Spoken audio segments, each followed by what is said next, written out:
PCOD पे बात करते हैं। यहाँ पे मेरे पास डेटा है कि करीब-करीब हर 5 में से 1 भारतीय महिला को पीसीओडी की समस्या है। बिल्कुल। और ये समस्या जो है वो उनकी पूरी लाइफ़स्टाइल को इन्फ्लुएंस करती है। उसमें बच्चा न पैदा होना भी एक बहुत बड़ी समस्या होती है। उसके अलावा उनका अपना हेल्थ पे बहुत लाइफ़स्टाइल नहीं, लाइफ़ को overall total span of life को प्रभावित करती है। हुँ। जी। पीसीओडी को फिर कैसे टैकल किया जा सकता है? क्या विधि होनी चाहिए इसके लिए? या कैसे मिनिमाइज़ किया जा सकता है? पहले तो दर्शकों को ये बताना चाहूँगी कि पॉलीसिस्टिक ओवेरियन डिज़ीज़ या पॉलीसिस्टिक ओवेरियन सिंड्रोम एक हार्मोनल कंडीशन है जो लाइफ़स्टाइल रिलेटेड है और जेनेटिकली प्रीडिस्पोज्ड है। 3 टर्म्स मैं यूज़ कर रही हूँ कि ये हमारी लाइफ़स्टाइल्स की गड़बड़ियों की वज़ह से हुआ है। दूसरी चीज़ मैं कह रही हूँ कि जेनेटिकली प्रीडिस्पोज्ड है, इसका मतलब ये हुआ कि अगर हमारी मम्मी को है और हमारी बहन को है तो हमें होने के चांसेस ज़्यादा है। और तीसरी चीज़ मैंने क्या बोली? लाइफ़स्टाइल और हार्मोनल डिसऑर्डर है कि इस बीमारी में आपकी बॉडी में हार्मोनल डिस्टर्बेंस होती है और आपकी बॉडी में आदमियों वाला हार्मोन टेस्टोस्टेरोन बढ़ जाता है।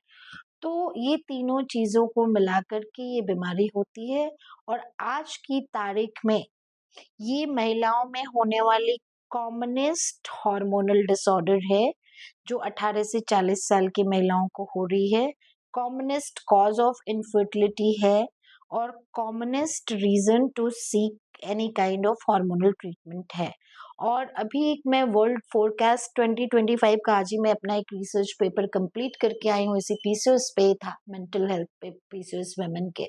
और वो ग्लोबल फोरकास्ट के हिसाब से 6.5 मिलियन और something like that women suffering from PCOS 2025 अप्रैल तक का वो डेटा था। मतलब कहने का मतलब कि ये बहुत ज़्यादा बढ़ रहा है और India is the world capital. मैंने आपको पिछली बार भी बताया था कि इंडिया पॉलीसिस्टिक ओवेरियन डिजीज़ का और डायबिटीज़ का वर्ल्ड कैपिटल हो चुका है।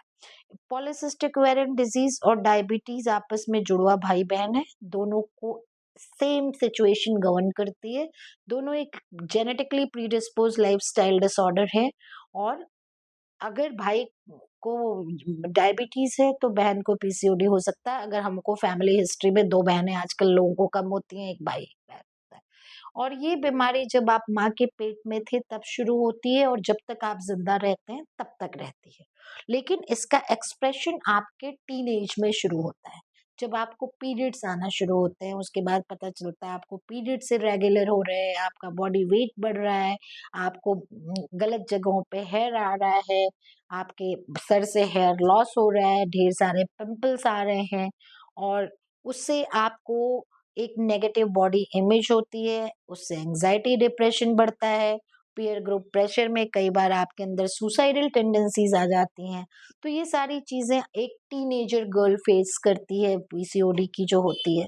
जब वो और बड़ी होती है, एडल्टहुड में जाती है तो सब फर्टिलिटी कॉमनेस्ट कॉज मैंने आपको बताया कि उसके अंदर ओवुलेशन नहीं होता है जिसकी वजह से उसको सब फर्टिलिटी होती है।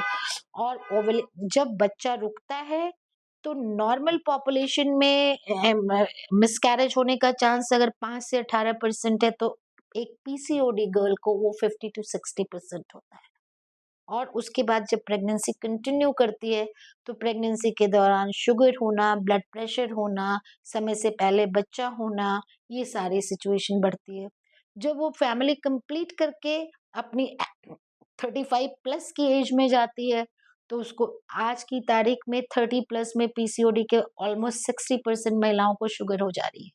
जब वो मेनोपॉज की तरफ पहुंचती हैं तो उनको ब्लड प्रेशर, हार्ट, जितनी लाइफस्टाइल डिजीजेस हैं उनके चांसेस बाकी लोगों से 3 to 5% ज्यादा होते हैं।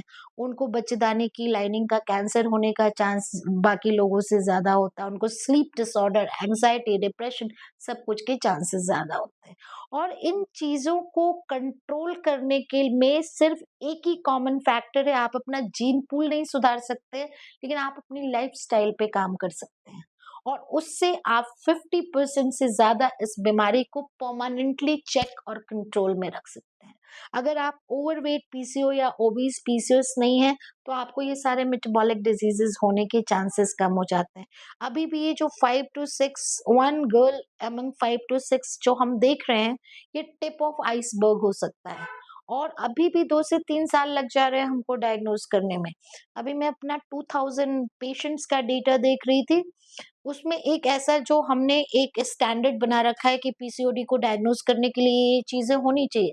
मेरे पास अभी इतना ऐसा डेटा था जिसमें उस बच्चे को सारी वो चीजें हैं उस लड़की को, लेकिन वो किसी भी स्टैंडर्ड डेफिनेशन में पीसीओडी में नहीं आ पा रहा है।